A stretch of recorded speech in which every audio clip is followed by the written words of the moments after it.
Ассаламу алейкум жамаат. Бүгүн да бир кызыктуу маалымат. Афган кою канча сүт берет деген туугандарда суроо болгон болсо, мына ушул койдун козусу өлүп калды эле. Желине ооруп калган экен, саап коелу десек, мынтип бир сааганда 1 литр сүт берип коюп атат да. Спокойно элечи.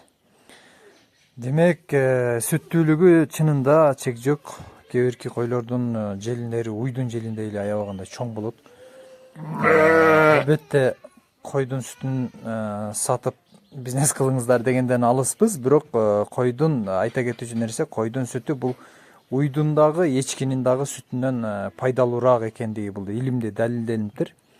Бул боюнча дагы жакшы маалыматтарды көрүп билдик жана сиздер менен бөлүшөлү деп чечип атабыз. Мына ушундай туугандар, афган кою негизинен ушунчалык сүттүү болгон үчүн өзүнүн чоңдугу, өзүнүн эттүүлүгү жана козуларынын бат эле көтөрүлүп жетилип кетүүсүнүн мына ушул себептен экени дагы бир жолу айгинеленди.